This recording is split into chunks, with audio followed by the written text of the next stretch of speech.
Joining us to discuss more of this is MS Now Washington reporter and The Weekend co-host Jackie Alemany, former Bush and McCain advisor Mark McKinnon, and Danielle Moody, co-host of the Democracy-ish podcast. Jackie, we should note we expect to see the president at any moment for a bill signing, but what's the reaction to this Times reporting there so far? Yeah, and I expect that the president is going to be asked about this report in real time by reporters who are let into the room for that bill signing. So far, aides and people around Donald Trump have remained pretty mum on the really blockbuster reporting done by Maggie Haberman and Jonathan Swan and released this morning. And we know that the president has lashed out at our fellow colleagues, Joe Scarborough, Mika Brzezinski, and the crew of Morning Joe after they rehashed some of the allegations and some of the reporting that were made on air. And the president then took to Truth Social to launch a series of complaints and criticisms against them. I think an acknowledgement of some of the reporting, as Joe said himself, essentially a potential confirmation of the reporting that the New York Times has released this morning. But there are a series of unflattering depictions and anecdotes in here that I think really illustrate just how much this issue has plagued this White House, really, since Trump took office, and the lengths that aides and people around him have gone to try to inoculate and protect the president from some of the more disturbing and problematic claims and pieces of information that were inevitably going to come out in some way if the Epstein files were released. That has sort of become essentially a self-fulfilling prophecy or a vicious cycle in some ways, in that this is the news cycle that has never ended for them because of the lack of transparency. I think it's also revealed some fractures within this White House, which is something that they have sort of publicly, outside of the war in Iran, done a good job of preventing from leaking out there. But another issue that J.D. Vance has differed from Donald Trump on. Right. It's so fascinating to learn from this reporting what Vance's reaction to the Epstein files saga has been. Since dating back almost a year ago, they report the vice president appeared panicked. Of course, we know Vance has never been fully in step with the president on this, but how is this revelation, plus what we mentioned of him suggesting Tucker Carlson interview Ghislaine Maxwell, how is it different than what we already knew about where the president and the vice president don't see eye to eye? Yeah, I'm not necessarily sure that it's different, but I do think it's illustrative and revelatory about some of the frustrations that we and myself have also been hearing from senior White House aides about the fact that J.D. Vance lives online, that he is someone who is too online, too wrapped up in the MAGA online ecosystem, and that he does sort of propagate and buy into some of these conspiracy theories that in the case of the Epstein files has come back and created sort of a monster of its own to bite this administration back, not just politically, but also just sort of morally, if we are taking a step back and looking at this in an apolitical way. This is something that initially, this was a conversation that also cropped up again during some of the fractures that started to emerge during the Iran war. I was told by some senior aides that they felt like they were brushing off the criticisms from Tucker Carlson, Marjorie Taylor Greene, some of the MAGA online influencers, while J.D. Vance was sort of online reading them, and it was essentially fueling some of his private consternation about the war. So it's now, I think, certainly, again, illustrative to see yet another example of J.D. Vance's dive into the MAGA media ecosystem online and the way that sort of impacts his everyday job as President Trump's vice president. Danielle, I could understand the strategy of trying to utilize MAGA media, but suggesting Tucker Carlson interview Maxwell, what's your reaction to that?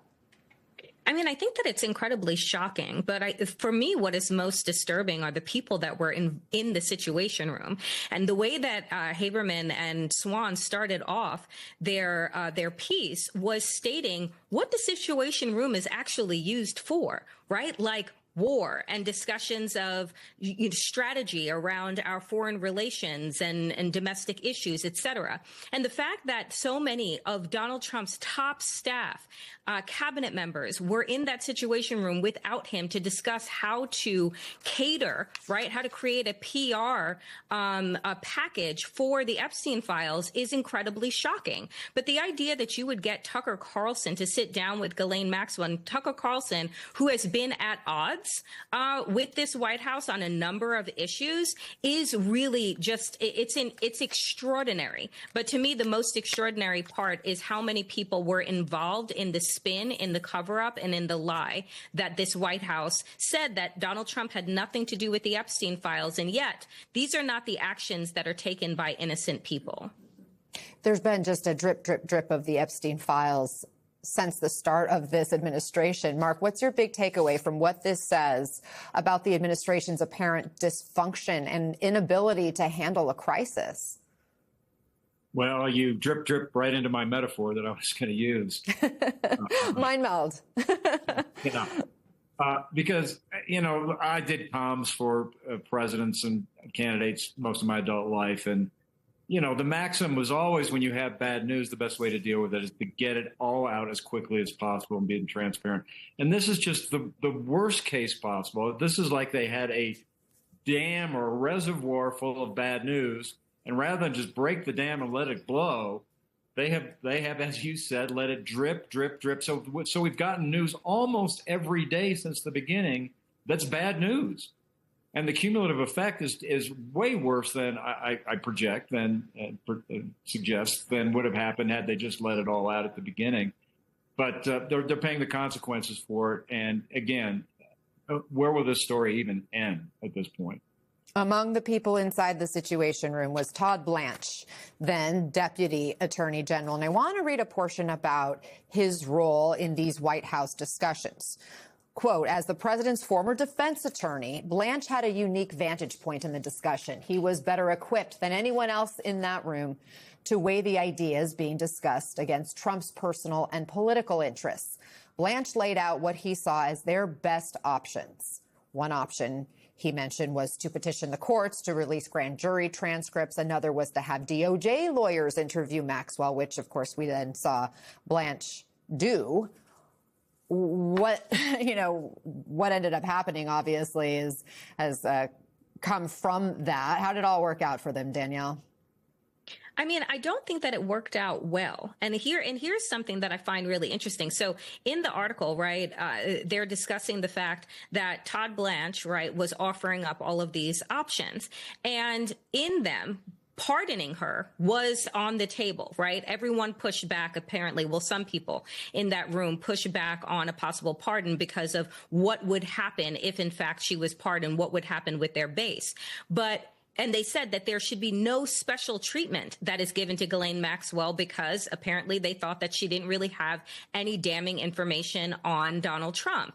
But then Todd Blanche goes and sits down with her, moves her from a maximum security prison into a less security prison, right, where she now has more access to activities, to animals, to all of these different things. And so on one hand, they said, let's not pardon her because of how that will look. But then he turned around after that interview that he did with her and then decides to move her to a minimum security prison. This is a woman that was involved in trafficking children, right? And so, again, I think that what came out of this article are all of the ways, all of the options, all of the things that were being thrown at the table, but being thrown at the wall, but that were being led by folks inside of the Justice Department, namely the deputy and the Attorney General of the United States. And that in and of itself is incredible.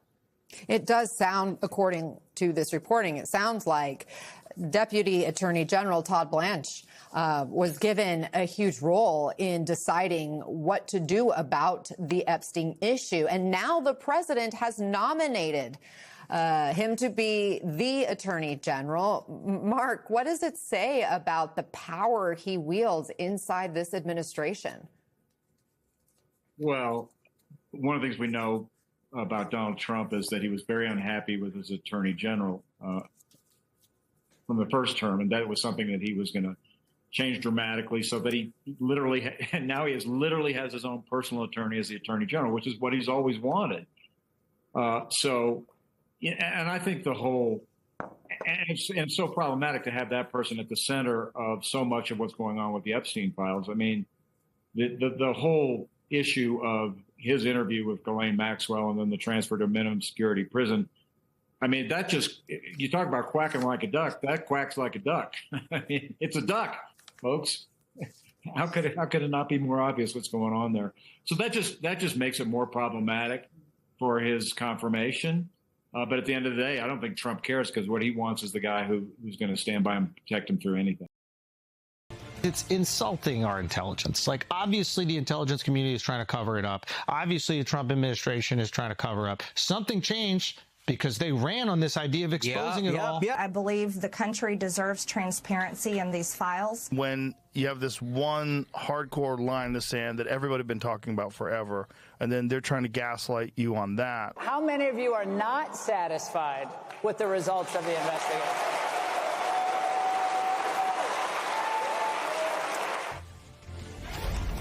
Uh-oh. Hi again, everybody. It's 5 o'clock in New York. Never before in his political life had Donald Trump dealt with this. Never before had he faced anger, this much anger and backlash from his loyal, faithful MAGA coalition, and especially that hardcore base.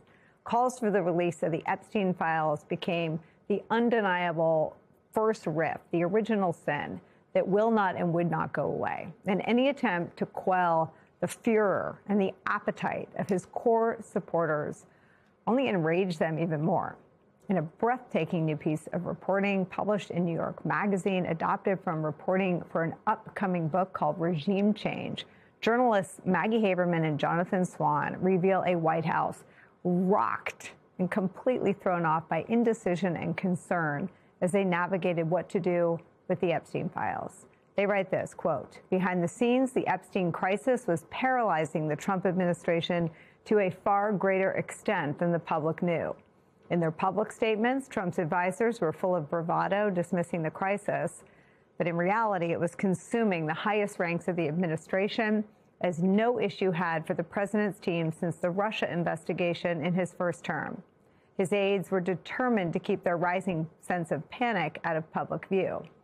Among the astonishing revelations, how the famous secluded location where numerous national security crises have been handled, the White House Situation Room, that became a frequent spot to hash out the political impact of Donald Trump's relationship with a dead convicted child sex predator.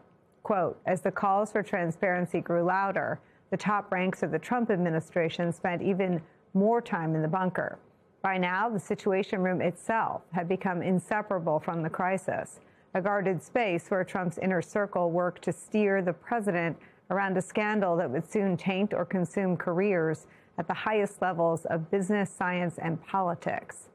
The new reporting, the result of more than 1,000 interviews, many given anonymously, goes into great detail about fissures among Justice Department officials about how to handle the fallout, including a massive fight between then Attorney General Pam Bondi and Dan Bongino, the deputy director of the FBI.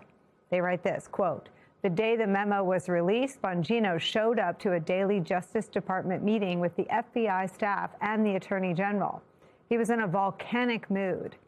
As soon as he entered the room, he erupted at Pam Bondi, shouting at her. You effed this thing up from the start, Bongino yelled, quote, the way you've been talking about this, that dumb effing charade with the Epstein files, the files there on my desk, nonsense, all the promises to the folks out there. Patel and Bongino both subsequently told a White House official that Pam Bondi needed to resign. Yet looming over all of these discussions, Haberman and Swan write this, quote, there was one major obstacle in the path of a solution. The president himself still had no interest in transparency. He wanted the whole Epstein issue buried, and he was snapping at anyone who mentioned it. His staff largely avoided the subject in their conversations with him, forced to worry among themselves. The New York Times notes that in response to a request for comment, a White House spokeswoman repeated Trump's claims that he was innocent in all Epstein-related matters. The chaos and panic inside the White House over the Jeffrey Epstein files is where we begin the hour with some of our favorite experts and friends. Puck News senior political columnist and national affairs analyst John Heilemann is here, so buckle up. Also joining us, political analyst, former Senator Claire McCaskill is here.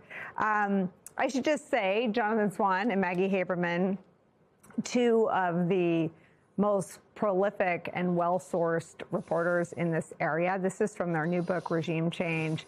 And this is a book based on 1,000 interviews. Heilemann, your first impressions of this? Well, my first impressions, Nicole, are that this book is going to be a big deal.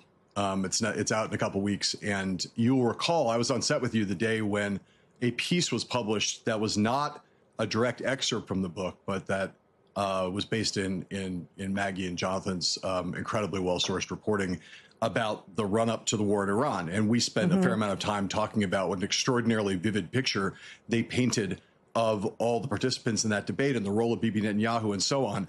This story in the Times that is an actual excerpt from the book has every one of those hallmarks of authenticity, credibility, detail, and vividness that we saw in that earlier reporting, only more so. And I just, the top line thing I'll say, and we can get into all of this in more deeply later, but just merely the fact that throughout this excerpt, that the White House Situation Room, which we knew there had been some meetings related to Jeffrey Epstein, but we didn't know that the White House Situation Room through much of last summer was really ground zero for the war room that they assembled effectively to try to deal with the metastasizing crisis that the Epstein files created for Donald Trump. And the piece has amazingly vivid detail.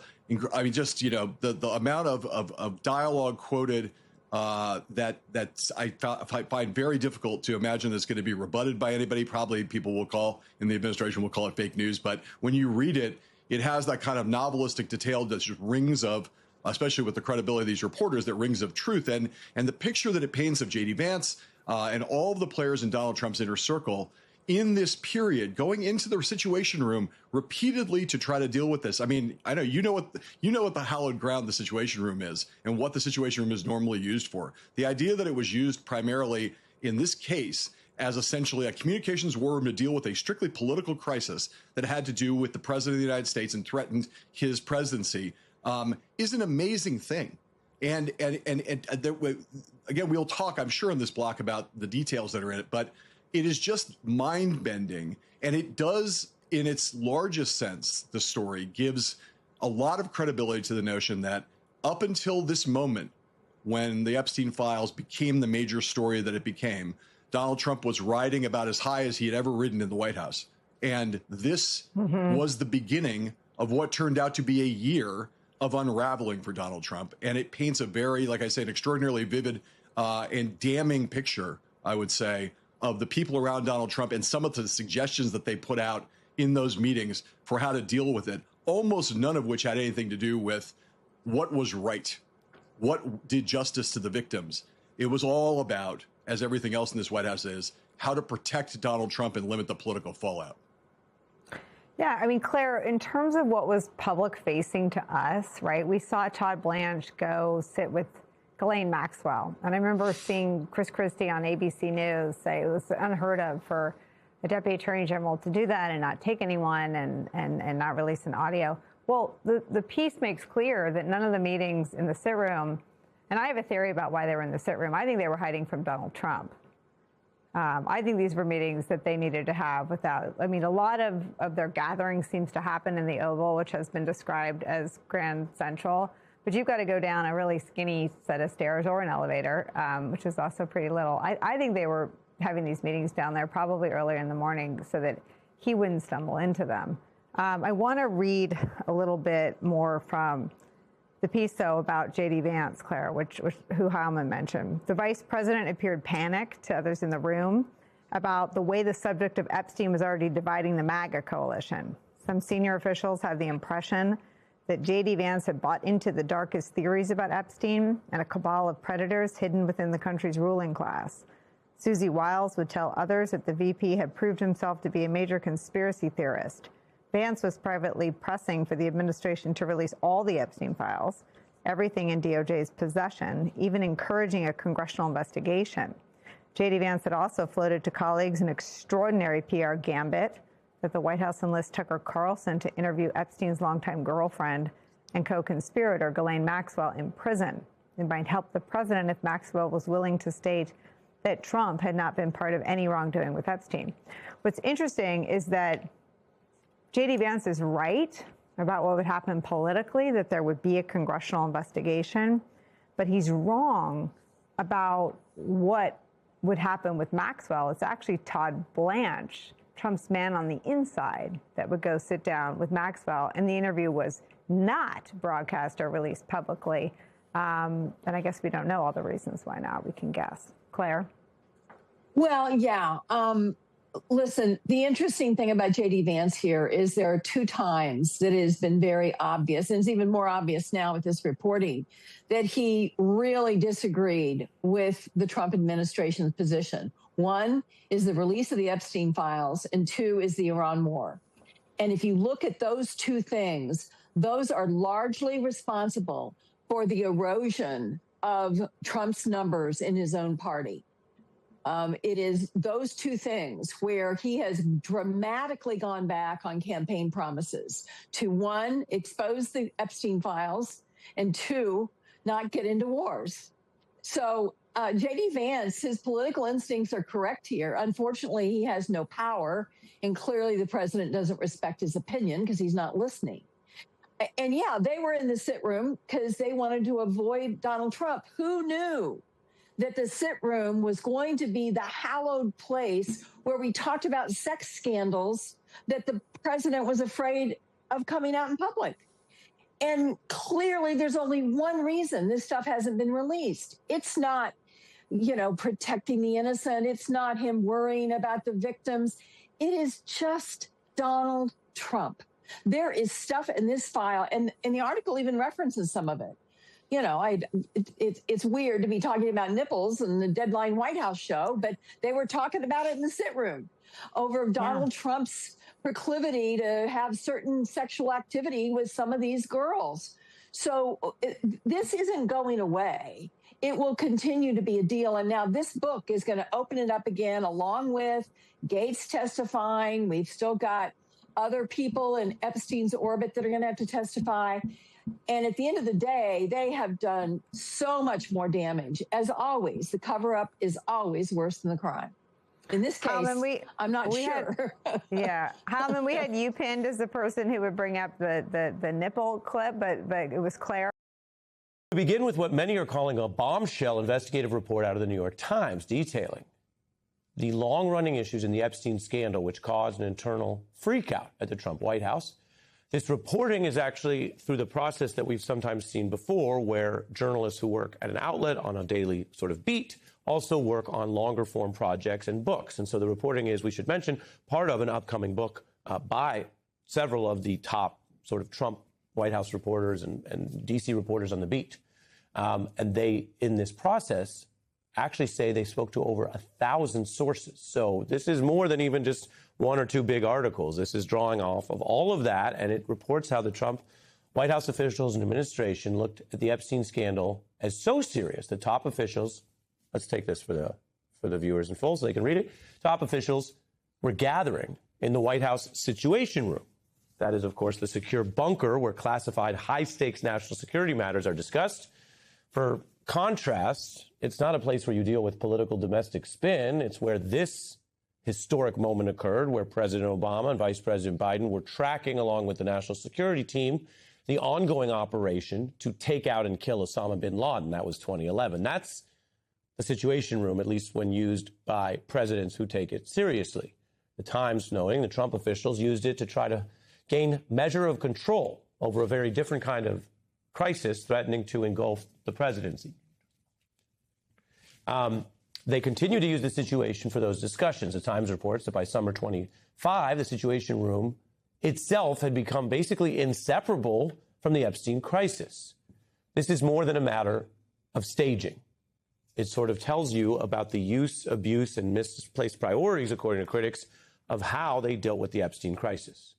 Trump's vice president was the most vocal about releasing the Epstein files, reportedly arguing that even unsubstantiated allegations and anecdotes about Trump should go out. This is interesting because it takes you inside what was this rolling process. The Times reported that if the administration published them first, it would demonstrate good faith. It would take the oxygen out of the conspiracy theories, they thought. Now, that tidbit could be significant considering how Trump's top DOJ official was flip-flopping over the files release. Bondi was saying this a month after taking office. The DOJ may be releasing the list of Jeffrey Epstein's clients. Will that really happen? It's sitting on my desk right now to review. That's been a directive by President Trump. I'm reviewing that. Bondi had infamously asserted falsely that she had the client list on her desk. That was quickly undercut by the facts. And then the DOJ, under her, this was a Bondi DOJ memo, had to admit there was no client list. They didn't uncover evidence, they said, for an investigation against any uncharged third parties. That, by the way, remains controversial as the House continues to hear witnesses who think there are people, including powerful men, that maybe should be charged. And then, as you see here, they claimed there was no further disclosure of the Epstein files that would be appropriate, which stoked outrage, disbelief, and anger from many, from survivors to independent legal experts to, of course, the people Trump had promised would get the files, the MAGA base. How come you redact some people and you don't redact other people? Like, what is this? This is not good. None of this is good for this administration. It looks terrible. It's the way they've handled the scandal has been so bad. Completely agree. This is self-inflicted. The current DOJ under Pam Bondi is covering up crimes, very serious crimes. It looks terrible. It looks terrible for Trump when he was saying that none of this was real. This is all a hoax. This is not a hoax. There is something there, and it's being covered up, and the president blessed it. And that's just from some of the people who'd been historically aligned and friendly to Trump on this, to say nothing of survivors, independent experts, and others. And so this Times report drops today at a period where Trump has again failed to stem the interest in Congress, including congressional Republicans. We continue to hear from witnesses yesterday and today. What you're looking at on your screen is from that same time period, because this was lying to your own people. Those binders have nothing important in them, but they were labeled Epstein files. Trump lying to his base and feeding an awareness on the right that he was part of the cover-up. The person who promised the transparency was actually misusing the government to keep the secrets of the pedophiles and lying to his very base. Administration feeding information to those conservative personalities thinking that it might work. According to the Times, again, this new account, Bondi and that approach, which clearly wasn't working by any measure, not for policy transparency and not for politically stemming the crisis, was infuriating the number two at the FBI, Dan Bongino, who'd actually rode this issue on his podcast, sort of to his national acclaim. And so the new report today says Bongino was erupting at Bondi during one meeting, yelling at her, "You blanked this thing up from the start. The way you've been talking about this, that dumb blanking charade with the Epstein files, the they're on my desk nonsense, all the promises to the folks out there." Now, I'm reading from a new account. The Times does not publish something like that in quotes unless they really think they have it. Now, maybe Bongino was happy to confirm it because he has ever since then tried to tell his supporters and others the problem was the White House and Bondi, not him. But whatever the reasoning of these sources, this is a very serious report about the level of meltdown and rancor over the Epstein secrecy. Now, fast forward to today, Bongino's out. He was, according to the article, thinking about trying to leave that day, but stayed on to be helpful to Trump. Bondi, of course, is out, partly over this Epstein problem.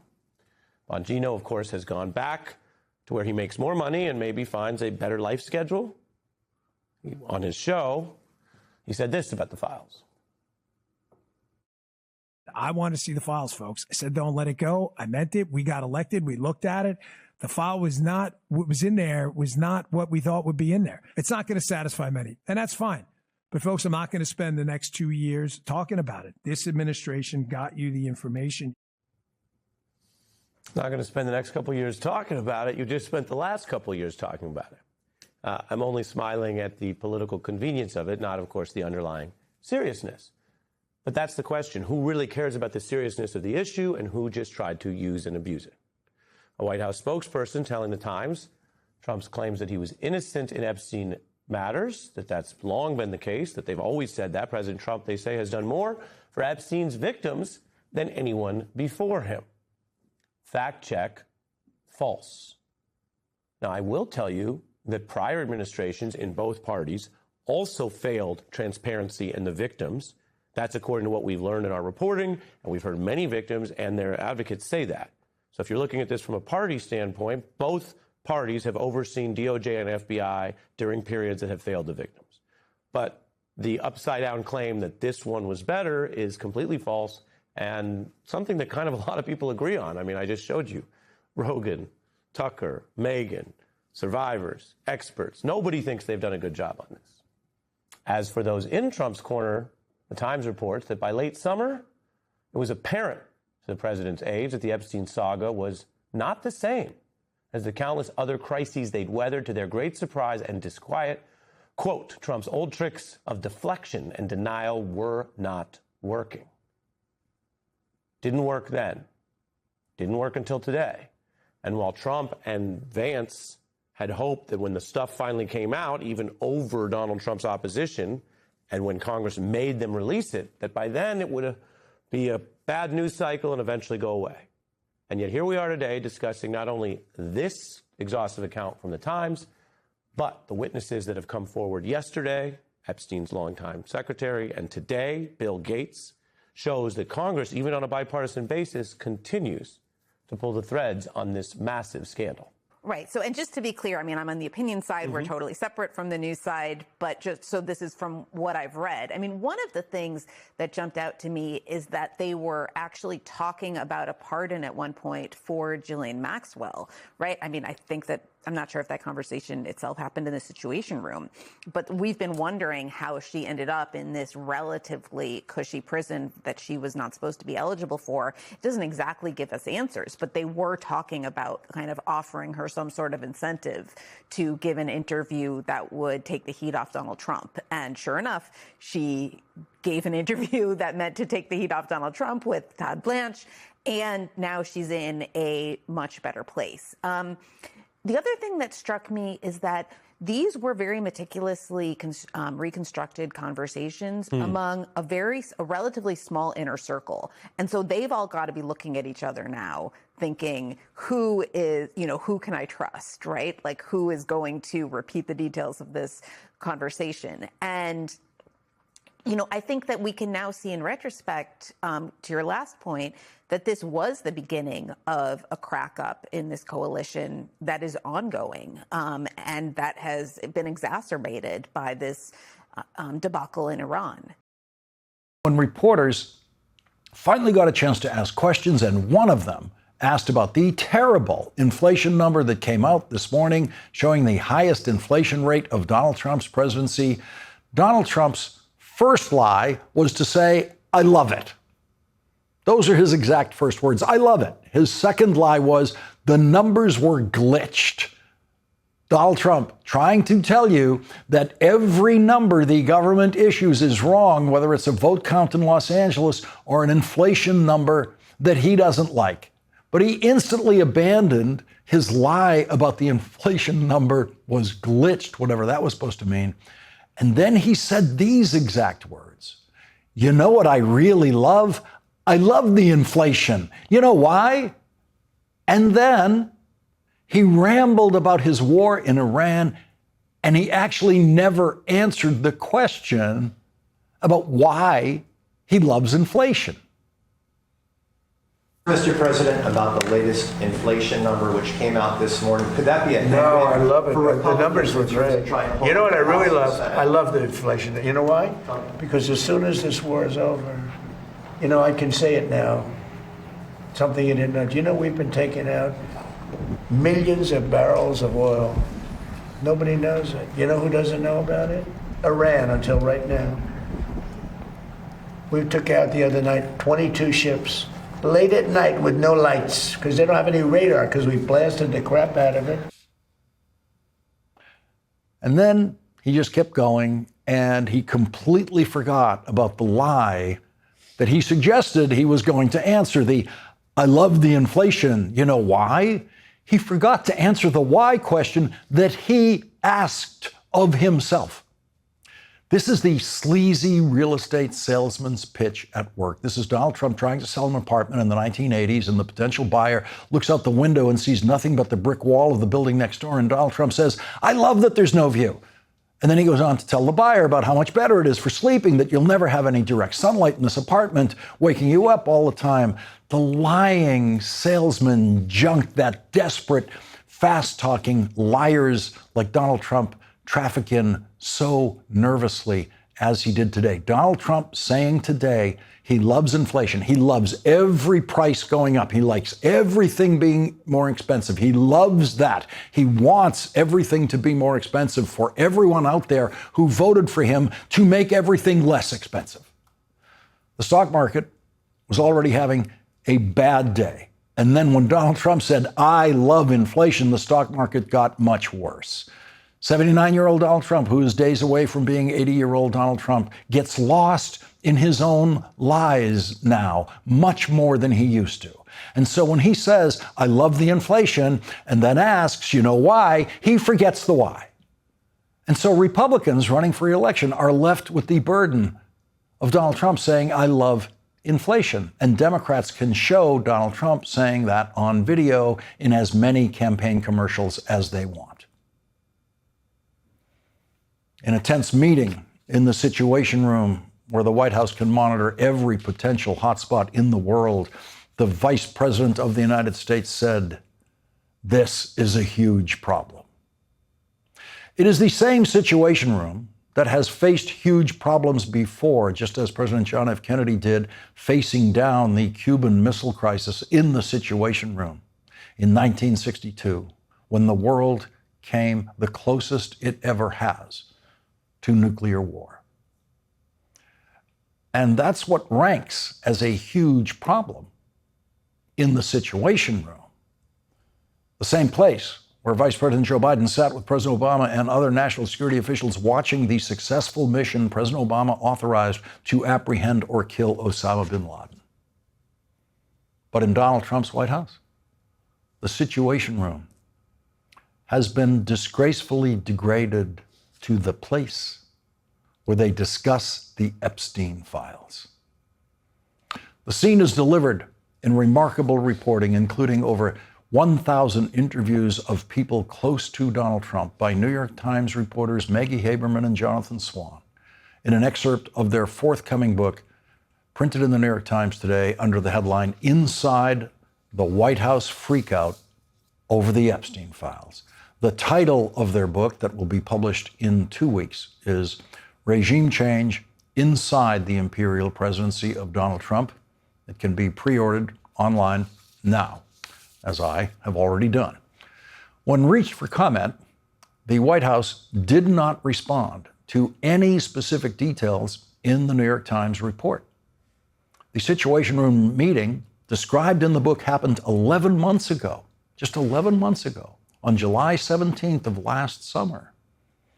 Vice President James David Vance was the highest-ranking official in the Situation Room. Donald Trump's chief of staff was there, his White House counsel, his press secretary, along with his trusted Deputy Attorney General Todd Blanche, who is also his former criminal defense lawyer.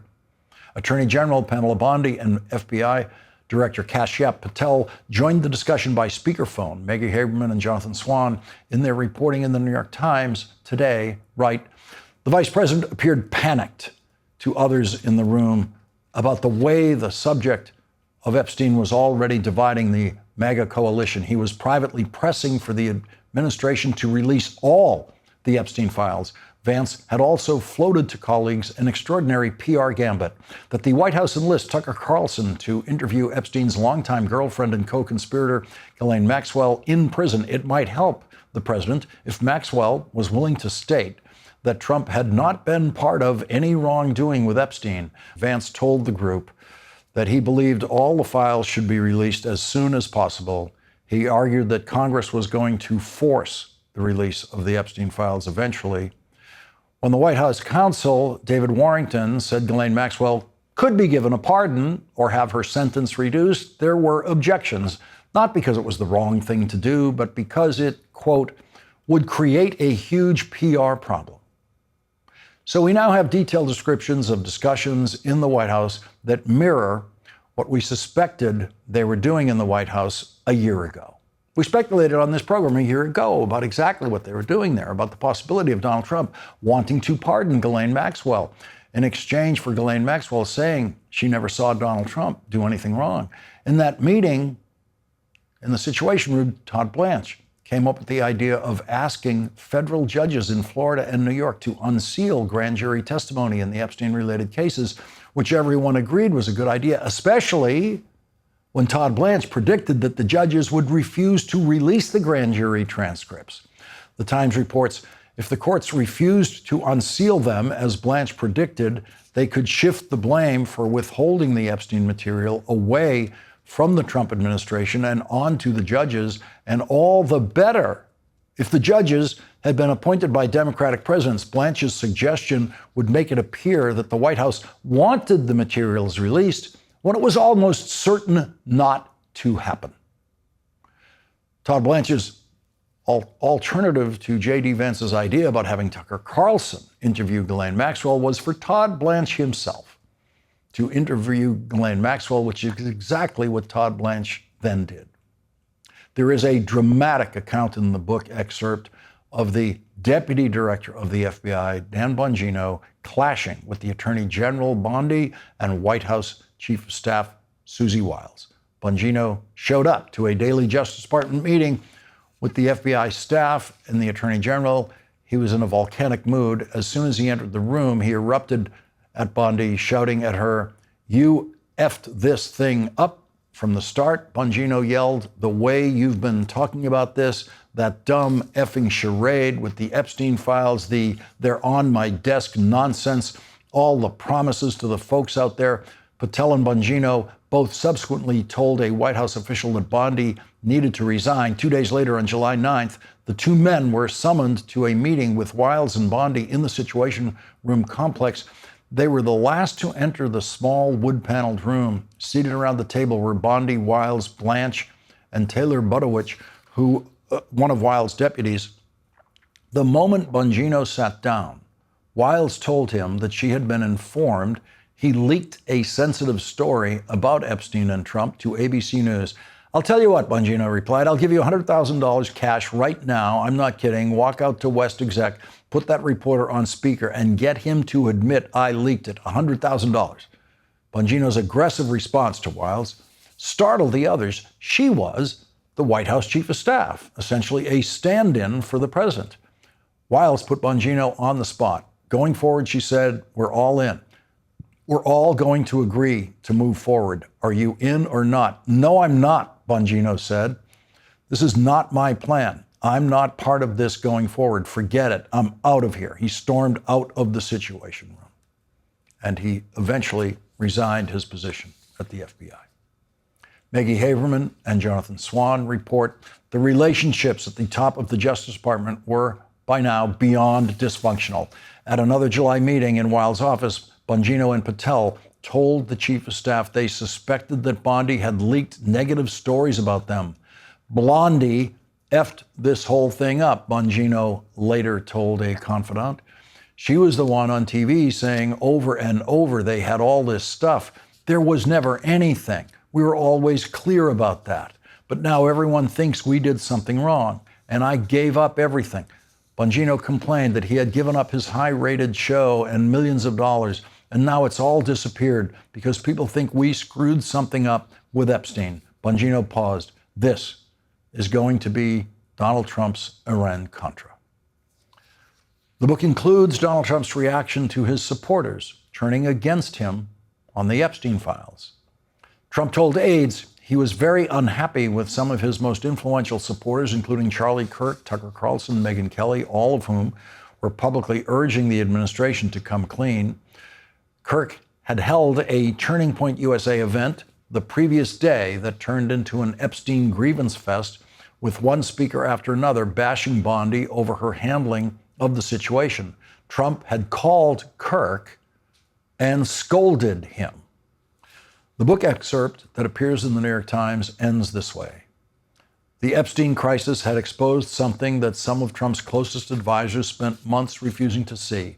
The president could break institutions, redirect the federal government against his enemies, and bring the world's richest men into the Oval Office bearing tribute. But he could not, it turned out, make Jeffrey Epstein disappear. Today, we learned just what this administration does consider a crisis worthy of their attention. A bombshell new report today in the New York Times details how top Trump officials spent multiple days starting last summer meeting in the Situation Room, trying to figure out how to deal with the political fallout from their botched handling of the Epstein files. Now, that reporting includes a number of completely bananas details, including how the guy who is next in line to the presidency, yes, Manchurian J.D. Vance, proposed asking Tucker Carlson to bail them out by interviewing Epstein's co-conspirator Ghislaine Maxwell. One official described one of the Situation Room meetings as surreal after the whole thing devolved into a lengthy discussion about nipples. Again, this is a meeting that took place in the part of the White House where Barack Obama watched the strike that killed Osama bin Laden. And Trump's team used it to talk about nipples, which tells you kind of everything you need to know. We've suspected for a long time that Todd Blanche had an ulterior motive when he made the highly unusual decision last summer to personally interview Ghislaine Maxwell. As Jeffrey Epstein's partner in crime, Maxwell was, and still is, serving a 20-year sentence for sex trafficking and conspiracy. And people like that don't typically get high-profile visits from top DOJ officials, especially not from a sitting deputy attorney general. But when you consider that Blanche's last job was defense attorney to Donald Trump, it makes a lot more sense, because his interview with Maxwell sounded less like an effort to find the facts and much more like an attempt to clear Trump's name. What did you observe as far as President Trump and his relationship with you or Mr. Epstein? Did you ever observe President Trump receive a massage? When's the last time you think you saw in person President Trump? Did you ever hear Mr. Epstein or anybody say that President Trump had done anything inappropriate with masseuses or with anybody in your world? Do you remember one way or the other whether President Trump submitted a letter for his 50th birthday? I mean, it certainly felt like Blanche was prodding Maxwell to absolve his former client, didn't it? And now new reporting confirms that that was indeed the point of the whole interview. In a story excerpted from their upcoming book, for which they spoke to over 1,000 people, New York Times reporters Maggie Haberman and Jonathan Swan reveal how Blanche's interview of a notorious predator was the White House's solution to Trump's PR nightmare over Jeffrey Epstein. Of course it was. And I just want to note again that normal presidents use the Situation Room for national security purposes. I mean, remember the famous photo of President Obama watching the bin Laden raid unfold from the sit room in 2011? That's kind of the idea. That's what it's intended for. But this White House decided to use the Situation Room for damage control over the Epstein files, including one meeting. At the time, the Wall Street Journal revealed the existence of Epstein's infamous birthday book. That's where they were, in the sit room, discussing the Epstein files. Now, according to the reporting, Vice President J.D. Vance took a seat at the head of the table and told the senior officials in the room that, quote, "This is a huge problem." Folks inside said the vice president appeared panicked before he proposed what the Times dubbed an extraordinary PR gambit that the White House enlist Tucker Carlson to interview Ghislaine Maxwell in prison, thinking was that it might help the president if Maxwell was willing to state that Trump had not been part of any wrongdoing with Epstein. That was all described in the reporting. So the goal from the beginning was to get Epstein's accomplice to vouch for Donald Trump.